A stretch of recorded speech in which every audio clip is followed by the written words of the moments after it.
Parmi,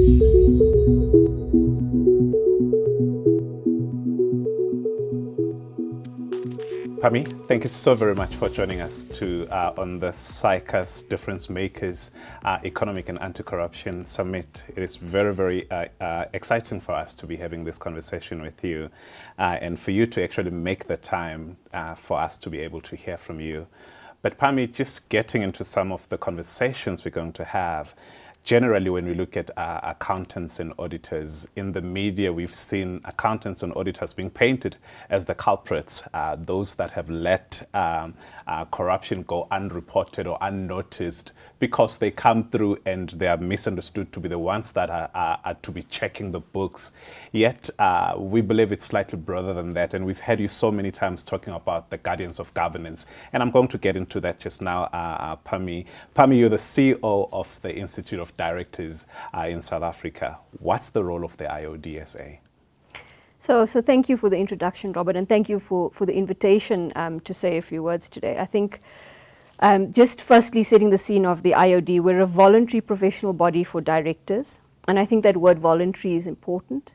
You know, many professions have professional bodies that oversee that profession, but generally when you're in a profession, you are bound to belong to that professional body in order to hold a license to operate or a license to practice.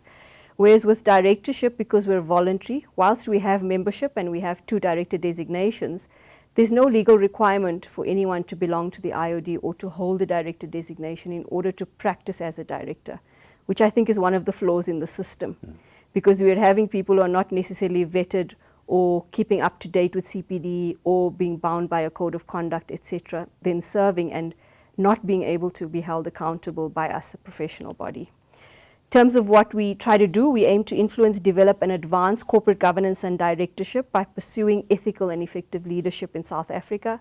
We do this through membership, thought leadership training and other governance consulting type services. And ultimately our aim is aligned to our vision, which is better directors, better boards and better business. Yeah. You said ethical and effective leadership in South Africa. What's that, Parmi? What's ethical and effective leadership? Because it sounds like you can have leadership that's not ethical. So what's that? Yeah, it's 2 sides of a coin. Firstly, we need competent people. We need the effective part. We need people who know what they're doing, who are appointed because they have the right experience and skills to be serving in that position of trust. And then on the other side of the coin is you can know everything but still choose to do the wrong thing. So we need ethical people, people who are going to do what's right for the organization that they're serving or for the country that they're serving, not necessarily in their own self-interest.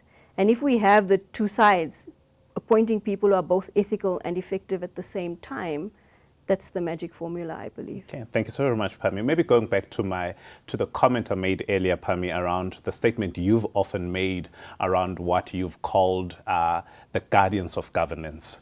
And that in my head sounds like it's a lot more involved. And as we've said, that typically the auditors and the accountants are the ones that are blamed often. But when you're talking about guardians of governance, what are you talking about?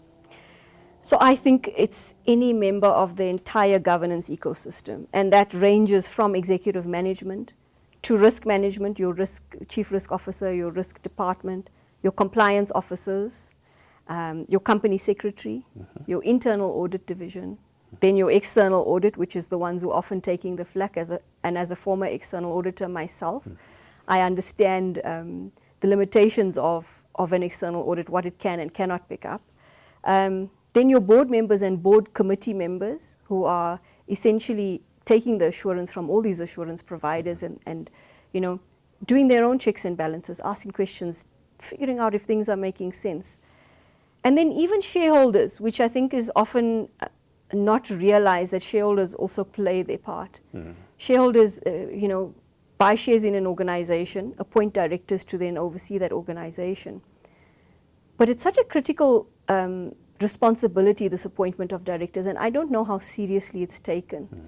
You know, that vote at an AGM for the appointment of directors, I feel, often just gets passed with very little questions from the shareholders. So you're putting forward Mr. XYZ to serve on my board, and I'm going to entrust him to make decisions for this organization. what prior experience does he have in serving? Which other boards does he serve on? What is his track record on those boards? Does he have the capacity to serve? I never really hear those questions. I just see that vote being passed and people being appointed onto boards. And then when things go wrong, everyone wants to blame the directors or blame the auditors or whoever it was.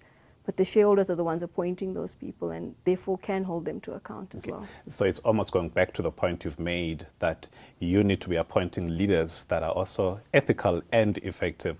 But how do I get to see the part that's ethical? How do I make that judgment in appointing a director?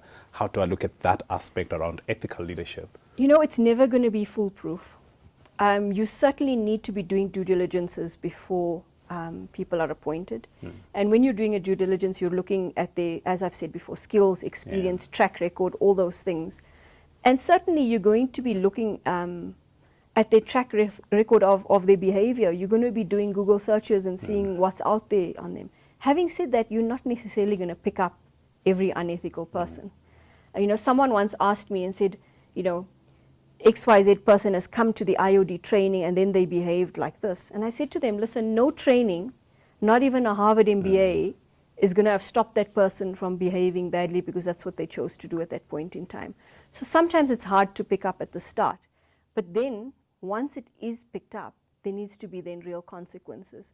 Because all too often, we see somebody transgresses on some or other ethical breach, they're removed from a position of trust, only a few months later to be appointed in another position of trust somewhere else. And that's where we don't see the accountability, I feel.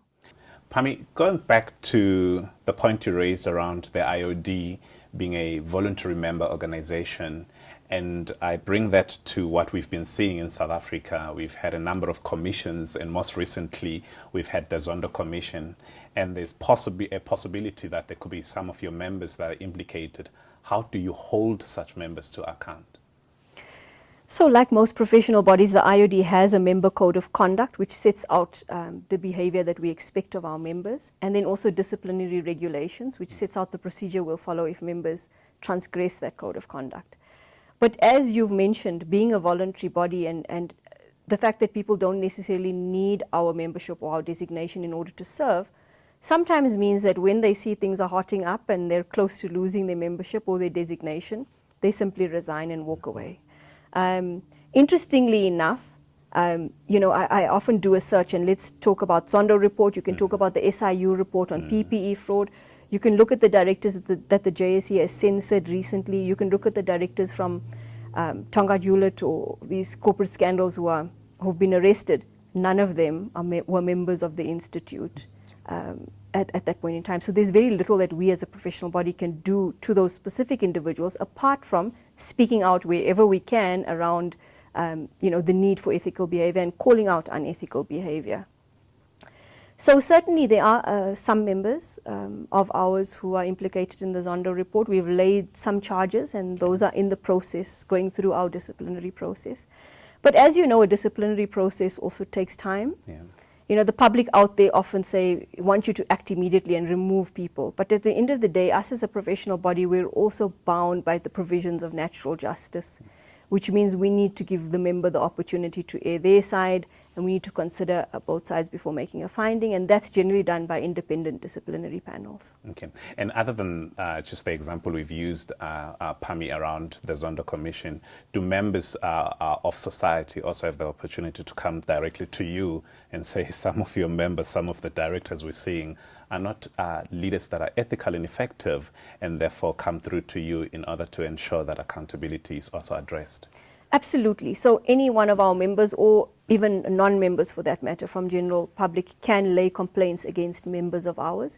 There's a form that they'd submit with the supporting evidence, etc., and we'd take it through exactly the same process that we would if we were to lay the charge. Okay. But Parmi, how effective are we if, as Robert, I'm implicated in some wrongdoing and my way out is running from you as a member organization? Could you still come after me even after I've deregistered from being a member of the IoD, but I did something wrong during a time of my membership with the IoD? Yes, so our disciplinary regulations allows us to take action against somebody even if they are no longer a member, but they were a member when they transgress. And I think it's important. We're actually dealing with one case like that now, where the individual has said, well, there's nothing you can do because I'm not a member anymore. But from our side, we still want to see it through its course. Because if the person is found guilty, then we can flag it on our system for if they apply for membership again. You know, as I've said, we're voluntary, so people can apply 1 year and not another year. So we don't want things to go quiet. We don't have records on our side to back anything up. The individual applies again, and then we have to accept them. So yeah, we still follow our process. Okay, and Parmi, you are an advocate, both as the CEO of the IOD, you're an advocate of the Unite from Mzansi initiative, and the IOD is also a member partner or a member organization that's a partner of the Unite from Mzansi movement. What does it do and what does it mean for you? What are the Unite from Mzansi, what is the Unite from Mzansi movement doing with regards to accountability? So if you'll allow me to read, I just pulled out the paragraph that stood out to me when I was initially asked to join the Unite from Mzansi initiative. And it said, we will unveil the key lessons that could be learned from state capture and the corruption that has occurred in companies in order to mobilize civil society to work together to see what can be done to prevent such occurrence from happening in the private and public sector again. And you know, we all have the same aim. We want to eradicate unethical behavior and corruption, right? That's the only way we see South Africa prospering. So we might as well join forces and work together because our voice is much louder if we're saying the same thing and we're saying it together.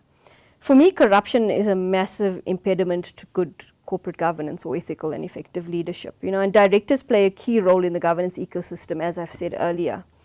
So it's really important that we maintain this ethical culture amongst our members because they are there setting the tone at the top in their organization. So whatever tone they set will filter through down into the organization.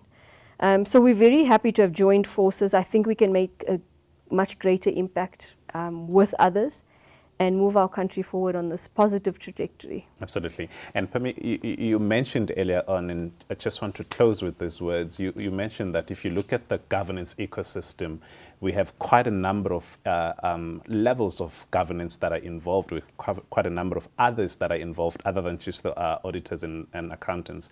And something you mentioned earlier was that each of those levels of governance have to have their own checks and balances. And I think that is a statement that is sometimes not understood, in that we rely on the auditor that's coming in or the accountant that's coming in or the consultant that's coming in, and we don't take that decision ourselves to actually ensure that everything checks for ourselves. And I think that is something that takes us forward in understanding our role.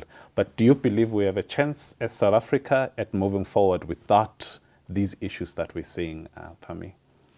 Listen, I have hope. I think this Zondo Commission has been a turning point. It's really shone the light on the depth of corruption that has occurred.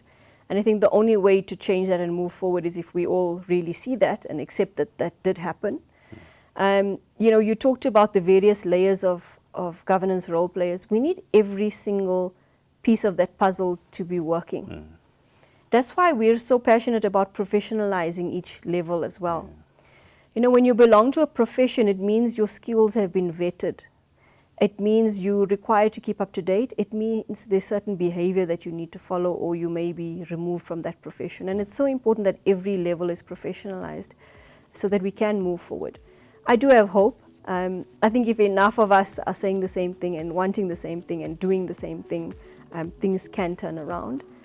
We do need to see some consequences, though. It's been quite a while since the Zondo reports came out. I know we've seen just last week some Transnet individuals being arrested, and I think we're going to need to see some consequences for these individuals who transgressed. Otherwise, people are just going to say, well, if they could do it and get away with it, so can I, and that's not the space we want to be in.